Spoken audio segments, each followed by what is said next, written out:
See already there where they've extended a warm welcome to you on the menu card. So Stephen personally is going to give you an extended warm welcome to you. Good afternoon all, how are you? Just a quick one, on behalf of the management and staff here, we'd like to offer you all a very warm welcome. And just to say, if there's anything through the meal or through the afternoon that you require, don't be afraid to ask any of our staff, they're more than welcome to help you. Okay? I believe this is 25 years running to Wexford now, this programme, so hopefully we'll run it to 50 years. And I'll still be here on the microphone. So thank you very much and enjoy the afternoon. Thank you.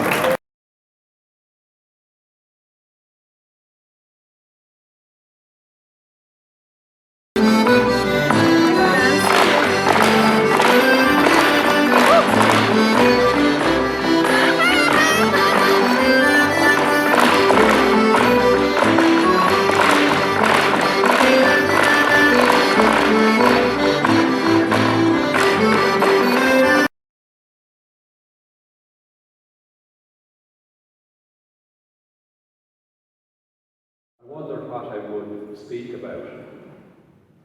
Football came to mind, but we're not doing so well at the moment. And the Dogs are sweeping all before them, so that's kind of out of the question. We don't want to encourage you any more than you are. Then I read John's letter again, and one thing jumped out at me. The role of the volunteer Gardaí, nurses and others in making your trips possible each year. So I decided to say a few words about the important role that volunteers play in so many areas of life, and especially in the area that affects you. Volunteers are people who freely and generously put their talents and gifts at the service of others, making a huge difference in the process.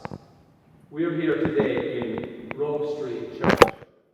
And a little John the 23rd, good Pope John as we remember him, he used to say, live out of your hopes and dreams, not out of your fears. And that's what volunteers do day after day, using your talents to give glory to God, to celebrate the gifts you have been given, and to help people have their dreams come true. You may sometimes say to yourself, what I do is not important, it doesn't make any great difference, but I do it anyway. Let me finish with a little story. One morning a man was walking on the beach. The night before there had been a big storm, and thousands of starfish had been thrown up on the beach. The tide was now receding, the sun was rising, and soon they would all die. As the man walked along, every now and then he would stoop down, pick up a starfish and toss it back into the sea. His friend said, why do you bother? There's 20 miles of beach ahead. What difference are you making? It's impossible. And the man stooped down again, picked up another starfish and threw it into the sea, and he said, well, I guess I made a difference to that one. When you do what you do, you may never see the difference you make, but be sure of one thing, you do make a difference. And since the first outing down to Kenmare many, many years ago, the volunteers, John O'Sullivan and his team, all the people who have been part and parcel of that trip and that adventure, you've made a huge difference to the lives of so many people. And it's something that you can be very proud of and very happy about. You're part of the solution, not part of the problem. And that's a great blessing, to be able to be part of the solution, part of solving the problem, part of making life richer and better for people. That's a lovely thing to be able to say, to look back on and say, well, like the starfish, I made a difference there anyway. I made a difference to that person, that man or that woman. In volunteering, you are part of a mosaic not written in stone like outside the door of this church, but a mosaic that's written in service and love. I came across a little quote recently, and it sums up beautifully how volunteers are enriched by what they do. We all know that they enrich the people they help. But we sometimes overlook the fact that the volunteers themselves are enriched as well. And the quotation says this: "You can't help someone get up a hill without getting closer to the top yourself." Isn't that a lovely way of describing when you do something good for somebody, for people, you're going up the hill yourself as well. You can't do it and remain at the bottom. In the very doing of it, you go up that hill as well. Your life is enriched too. So, you can't help someone get up a hill without getting closer to the top yourself. So to all the volunteers of Kevin Street and Kilmainham, and all the people you've helped up the many hills between Kenmare and Wexford, congratulations on your 25th summer trip to Wexford, and I hope there will be many, many more, and well done to you all.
Come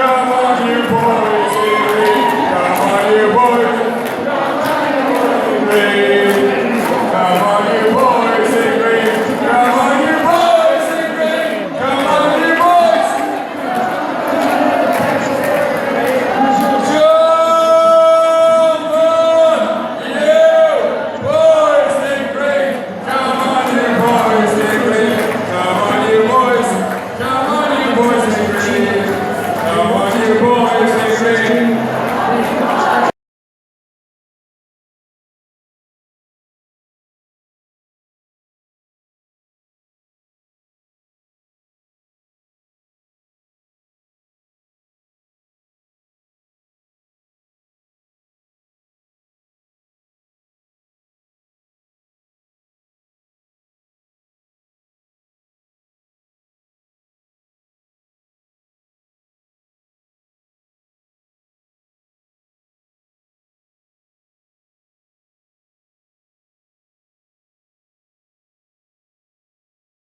Christmas would have heard me talking about my 26 years of travelling and how much I enjoyed it and how much all of your stories, happy, sad, have enriched my life and what a good time we've had. And that saying that goes that one day your life will flash before your eyes. Make sure it's worth seeing and make sure you have enjoyed it. And I suppose I have to say, bring man with me now. And one thing she always says, they really know how to enjoy themselves. And you have a great time. You make the best of it. You laugh, you cry, you have a ball. You listen to each other's happy and sad stories, and I think it shows wonderful friendship over all those years. And I think you're damn lucky. And we're damn lucky to have you as a group. So I just want to say again, thanks for allowing us to be in your lives and for the crack we've had. And the crack has been 90. And on several occasions, the crack has been into the wee small hours. I wonder I had brain here. Well, thank you for allowing us to be enjoying our time with you, and to John Earl for allowing us to get involved as a young guard going to chemistry in 1990. He wrote me in, and I thought, what the hell am I letting myself in for? And here I am all these years later, still going because I enjoy it. I enjoy all your company, and it has been great our time. Enjoy your night. Congrats on all the years of travelling, and please God, will many more.